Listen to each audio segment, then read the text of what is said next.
Physics का paper था। तो बस मैं तो चाह रही थी कि मतलब इजी पेपर आए, लेकिन पेपर वाज मॉडरेट। वो उतना भी टफ नहीं था और मतलब ठीक था, मॉडरेट टाइप का ही था।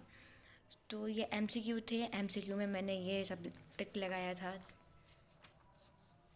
उसके बाद आया सेक्शन सी। सेक्शन सी में भाई ये क्या, एक नंबर के क्वेश्चन में इन्होंने इतना दिया, चित्र बनाए, उसे एक्सप्लेन करें। नहीं बनाना भाई, कौन सा आपका चित्र का एक्सप्लेनेशन करूँ मैं। तो देखो ये वाला था तो मैंने ये किया। फिर डी ब्रॉगली का वेवलेंथ थ्योरी, ये वाला भी मैंने कर ही लिया था। ये तो मैं पढ़ के गई थी तो वो हो गया उधर से। फिर उसके बाद ये सब तो हो ही गए थे, और कॉम्बिनेशन वाली पढ़ी थी तो ये भी मैंने कर ही लिया था। फिर अब आता है सेक्शन नंबर सी।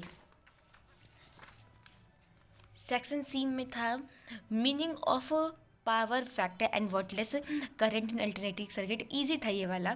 फिर ये वाला मेरे को समझ ही नहीं आता कैसे किस करना है, तो लेकिन मैंने कुछ भी बहाट दिया भाई, नहीं आ रहा था। तो इसका एकदम ईजी क्या था, आइसोटोप्स, आइसोबार्स और क्या नाम है, हाँ आइसोटोनिक वाला।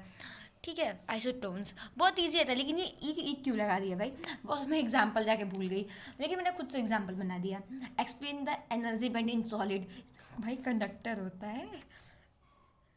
और उसके बाद ये था व्हाट, तो मैंने ये भी कर लिया। ये मुझे नहीं समझ में आ रहा था गाइज, लेकिन मैंने फिर भी कुछ भवाट दिए। और हाइपोथेसिस आया था, तो ये प्रोटॉन न्यूट्रॉन का था, मैंने एटम का लिख दिया 3 नंबर में वो। बाकी बाकी सब तो सही था। मैंने लास्ट में इतने बार पेपर मिलाया, लेकिन मैंने ज्ञान छोड़ दिया। ये इतना इजी था, मैं इसको पूरा अच्छे से करके समझ के गई थी। फिर उसके बाद मैं क्या करती हूँ, सबसे पहले पेपर लेके उसका नंबरिंग डाल देती हूँ।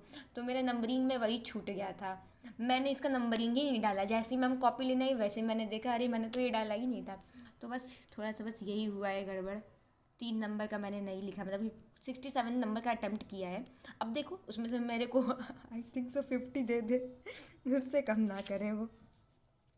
ठीक है, मतलब ये छूट गया यार, बहुत इजी सा था। देखो मैंने फॉर्मूला भी इधर लिख रखा था और मैं भूल गई लिखना ही पेपर में। मैं बैठी थी, फिर मैं बोली एक बार चेक कर लेती हूँ।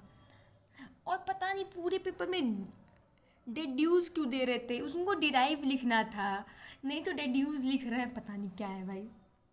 और मुझे ये नहीं समझ में आ रहा था, ये इक्विकॉन्केव लेंस ऑफ क्राउन ग्लास, मेरे को समझ नहीं है इसमें करना क्या है।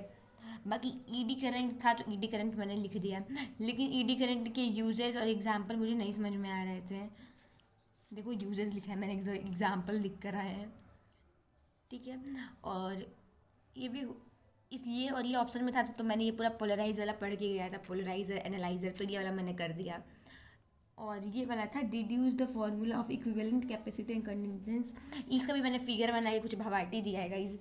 उसके बाद आता है 6 नंबर, कौन हिंदी देखेगा।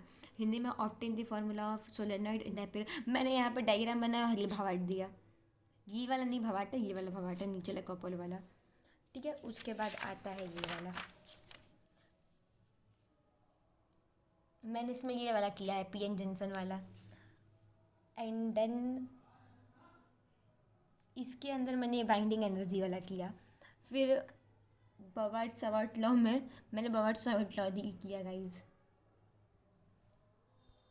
और तो और इसमें न्यूक्लियर फ्यूजन फ्यूजन मेरे को पता था फ्यूजन और फ्यूजन मतलब, लेकिन मैंने क्या किया, हेडिंग डाल के कुछ और ही चिपका दी, मतलब इसका डिफिनेशन उसके में, उसका इसके में। फिर मैंने क्या किया, इधर जो आई था इसको यू बनाया, इधर के आई को, फिर इसके यू को आई बना दिया, तो वो भी हो गया गाइज। उसके बाद मेरे को ये नहीं समझ में आ रहा, ये मैंने ये पूरा रट के गई थी, ये पूरा के पूरा आपने ये दिया क्यों value. At all paper was moderate, उतना टफ पेपर नहीं था, मतलब मॉडरेट था। आई वॉज एक्सपेक्टिंग कि 50+ आ जाए इसमें 70 में, बाकी 30 नंबर तो ऐसे मिल ही जाएंगे, तो 80+ तो हो ही जाएगा। अब पेपर ख़त्म गाइज, चलो बाय।